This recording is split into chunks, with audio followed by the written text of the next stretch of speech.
먼저 한 달밖에 안 됐지만 시청해주시는 시청자분들께 감사의 인사 말씀을 진심으로 드립니다. 감사합니다. 오늘도 김남진 박사와 함께 가지야! 오늘 방송은 식사할 때 다른 일을 하면 살찌나요? 이런 질문이 있어 이 답변을 중심으로 시작하도록 하겠습니다. 여기에 여러분들께 답을 알려고 하기 전에 왜를 먼저 알면서 들어주십사라는 부탁 말씀을 드립니다. 현대에 살고 있는 우리는 아이들이나 어른들이나 참으로 바쁘게 사는 사람들이 많습니다. 그런데 이렇게 살면 칼로리 소모량도 높아져서 살이 찌는 사람들보다 마른 사람들이나 평균 체중을 가진 사람들이 대부분을 차지해야 하는데, 현실을 한 걸음 더 깊이 들어가 보면 국민 4명 중 1명은 비만으로 나타나고 있습니다. 이건 도대체 뭔 일? 이것은 보건복지부 질병관리본부의 지역사회 건강조사의 전국 평균 비만 인구들을 비교한 결과에서 확연히 나타납니다. 즉 2008년에 20.8%였던 비만 인구가 2016년에는 28%까지 상승하면서 그 수치가 점점 증가하여 멀지 않아 전국적으로 비만 경계령이 내리지 않을까 걱정스러울 정도로 가까이 왔습니다. 그래서 제가 하는 이 건강 프로젝트 1탄은 식이습관부터 제대로 가자! 이렇게 정했고, 그 가운데서 일반화하거나 부작용이 없으면서 경제적인 손실이 발생하지 않고 특별한 것이 없어도 누구나 마음만 먹으면 손쉽게 할 수 있는 방법을 고민해서 그 주제 하나하나를 꺼내들고 있는 것입니다.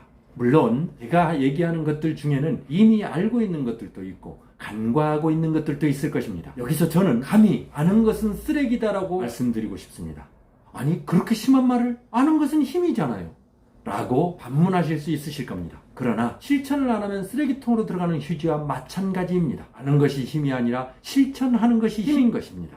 그래서 쓰레기를 가지고 있지 말고 적극적인 실천으로 내 것으로 힘 내는 습관을 만드시기 바랍니다. 그렇다면 본격적으로 식사를 할 때 딴짓을 하면 왜 살이 찌는지에 대하여 살펴보겠습니다. 사람들이 바쁘게 살다 보니 식사할 시간도 없이 일을 하는 사람도 있지만, 그 바쁨이 잘못된 습관이라든가 부적절한 행위 등으로 인하여 바쁘지 않은데도 바쁜 사람들도 많습니다. 이것은 식사할 때 식사만 하지 않고 다른 일을 하면서 밥을 먹는 사람도 많다는 뜻입니다. 예를 들어 식사를 하면서 TV를 본다거나 게임을 한다거나, 컴퓨터나 휴대폰 게임을 포함한 것이죠.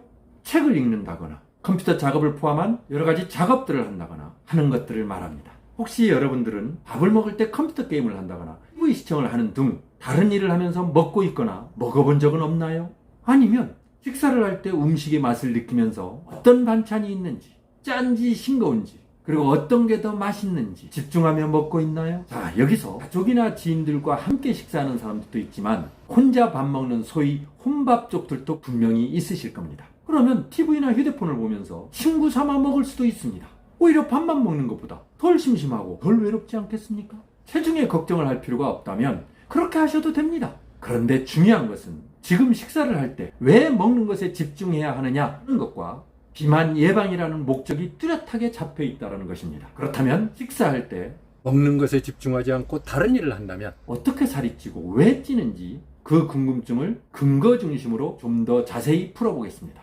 실제로 외국의 많은 연구에서 식사할 때 집중과 산만 정도에 따라 음식 섭취량이 달라지는지에 대하여 몇몇 실험을 했으며 다음과 같이 3가지 결과를 발견하게 되었습니다. 그 첫 번째는 컴퓨터 게임을 하면서 밥을 먹을 경우 대부분 음식을 더 많이 먹는 것으로 나타났고, 그리고 둘째는 TV 시청이나 스마트폰을 보면서 밥을 먹을 경우에 역시 그렇지 않은 집단보다 좀 더 많은 양의 음식을 섭취하는 것으로 나타났습니다.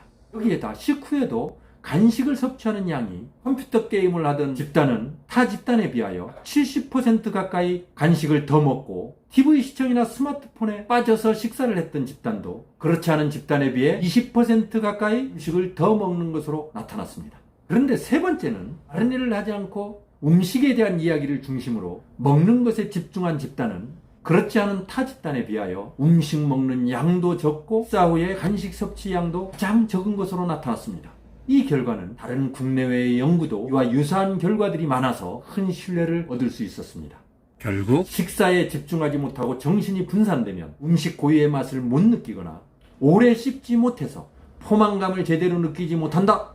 여기에다 무의식적으로 계속 음식을 섭취하게 되고 식사 후에도 하던 일을 계속 이어서 하게 되어 최소한의 활동마저도 없어지게 되고 이러한 행위는 결론적으로 비만을 위한 좋은 조건임을 예측할 수 있었습니다.